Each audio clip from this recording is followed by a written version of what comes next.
carnage. Now we know what happened. Let's find out what it all means. Zerlina Maxwell, Senior Director of Progressive Programming for Sirius XM and an MSNBC political analyst. Rick Tyler, Republican strategist and also an MSNBC political analyst. Tim Alberta, Chief Political Correspondent for Politico and the author of the new book that I highly recommend, American Carnage. And Paul Specht, because you know we've got to go local, political reporter for the News and Observer, a newspaper in Raleigh, North Carolina. Paul, I'm so glad you joined us.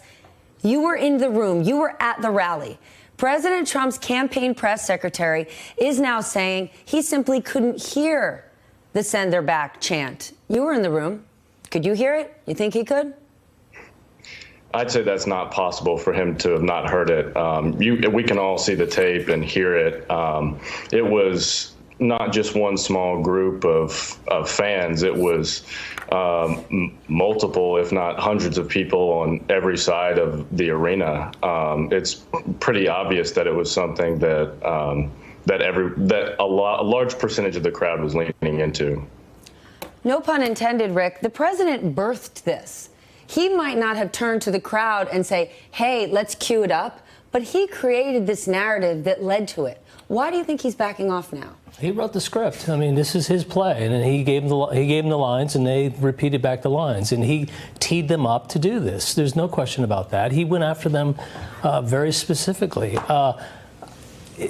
The only plausible explanation for him backing off, which is weak, is that some weak, cowardly Republican, probably in leadership, made a call, but they won't say it in public. Like almost none of my party has come forward to be unequivocal about this and what it is. And so, is Marco Rubio going to show up at the next rally in Florida where they chant "send her back" to Africa, which is what they mean?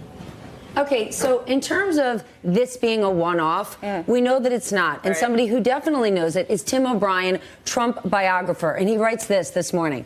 Trump cannot just walk away from "send her back" because he has been awash in this sentiment for decades. To name a few: housing discrimination in the 1970s, Central Park 5 in the 1980s. A senior executive at Trump's Atlantic City casinos during the 80s described Trump as someone whose, quote, prejudices didn't stop at the color of one's skin. Everyone was subject to judgment. It could be their ethnicity, their gender, their religion. It could be their social caste. Keeping a copy of Hitler's collected speeches by his bedside, according to President Trump's first wife. We know, of course, he is the founder of birtherism in 2011, and then just take a few months ago, referring to some mostly black countries as S-holes. Of course, Charlottesville in 2017. So can the president plausibly deny that he is behind this when you look at his history? I mean, Tim says it might not be in his bones because it's in his heart. Right. He's been awash in it for decades. And again, it really doesn't matter what's in his heart, because we can look at his actions and we can look at his words and his policies and see who they negatively impact.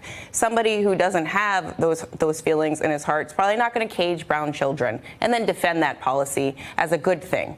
And I think that, it doesn't really matter to me whether or not this is a political strategy to energize his base. The Southern strategy was also a political strategy, and it was racist. This is racist. And so we need to be calling it out because it's actually a threat to our national security. White nationalists have been murdering people. That's something that's happening in this country on an ongoing basis. Month after month, we're seeing terrorist attacks fueled by this kind of rhetoric. Now, you had somebody send literal bombs to Democrats, including 2 former presidents, and they had Trump all over their van. So when are we going to make that connection and actually take this seriously and stop falling for it when he pretends like he didn't mean it? Rick, you said we have not seen Republicans unequivocally disavow themselves from this. I want to share what Marco Rubio said, where he says that the tweet was wrong, but then he goes on to say left-wing politicians and the media are also wrong. Yeah. Watch what he said. So here's how this has been working. The president says something and people cringe because you don't like it. But then the other side, these left-wing politicians, people on the media, they go crazy with their outrage. And they demand that you immediately answer what he said and answer it the way they want you to answer it. It's a game I'm not going to play. It's distracting us from the important things that this country needs to be focused on, and I'm not playing this game anymore. Hey, Marco, listen up. So here's another quote from a Republican. We must never remain silent in the face of bigotry. We must condemn those who seek to divide us. All quarters and at all times, we must teach tolerance and denounce racism, anti-Semitism, and all ethnic and religious bigotry wherever they exist as unacceptable evils. They have no place in America, and America has no place for haters, none whatsoever. That was Ronald Reagan. That was pretty unequivocal. I haven't heard one single Republican to call this out in a way that's unequivocal.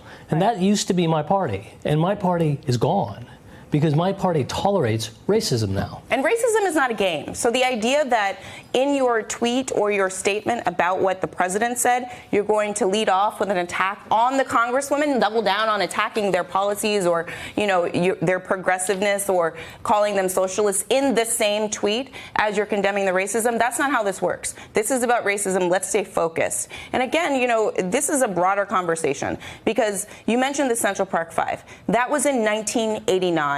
Donald Trump put out a full-page ad calling for their execution. They were later exonerated. He's never apologized. The video that we've been all watching from 1992 with Jeffrey Epstein, that's just 3 years after the fact. So he's hanging out with a child sex trafficker, alleged child sex trafficker.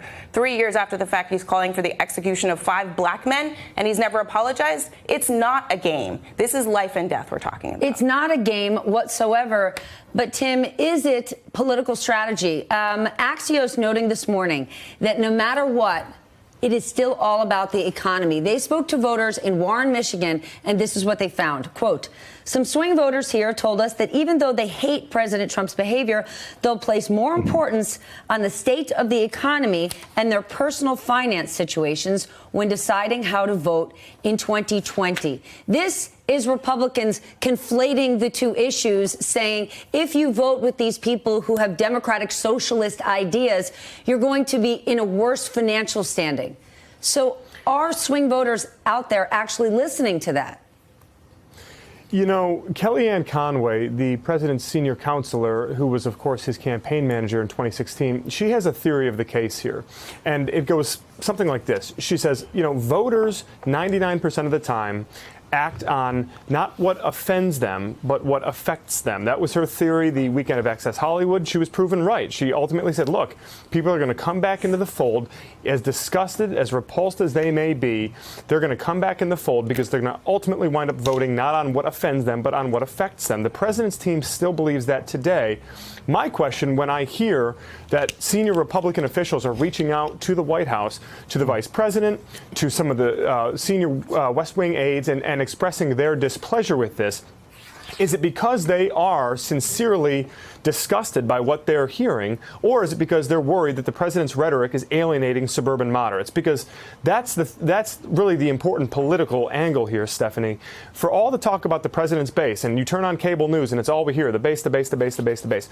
President Trump won in 2016, not just because blue-collar, working-class Americans turned out for him in big numbers, but because he was able to convince a lot of very reluctant, socially moderate suburbanites, college-educated, traditionally Republican voters, to pull the lever for him because they didn't like Hillary Clinton. They wanted lower taxes. They wanted deregulation. Maybe even they wanted conservative judges. Whatever the reason was, there was a reason that so many of these people ultimately did pull the trigger for Trump, no matter how hesitant they may have been. And for every one base voter that Donald Trump is mobilizing with this kind of behavior, he is alienating another suburbanite in his coalition who he needs to get reelected. Okay, then, Paul, take me back to North Carolina. Both the people at the rally and the people of the state, people care about what affects them, not offends them. I didn't hear the president talking at all about health care, and he hasn't offered a new plan. That certainly affects millions of Americans. That's right. He briefly mentioned health care during his speech and saying that Republicans would do more to protect pre-existing conditions than Democrats would. Obviously, we haven't seen that plan. And at this rally, it was more about people decided what they wanted to vote for before they went. I mean, there was a couple I spoke with. The wife was from L.A. and the husband is an immigrant from Guatemala. And they said that they care about family values, and they said they vote for Trump because of that. And they've been convinced that people who are coming in the country illegally through the southern border are more likely to be violent or have drugs and those types of things. So he's effectively convincing some people that the immigrants coming through the southern border are unsafe. Did they give any explanation for how they define what family values are? It's really broad. It's a really broad term that we hear all the time, and I'd love a definition of it. That's right. They didn't give a definition. They said that they care about things like traditional family, whether that's code for, male and female marriage or whatever, I'm not sure, but they mentioned abortion and things like that. But no, they mostly talked about their fears and how Trump was going to protect them from those. Hey there, I'm Chris Hayes from MSNBC. Thanks for watching MSNBC on YouTube. If you want to keep up to date with the videos we're putting out, you can click subscribe just below me or click over on this list to see lots of other great videos.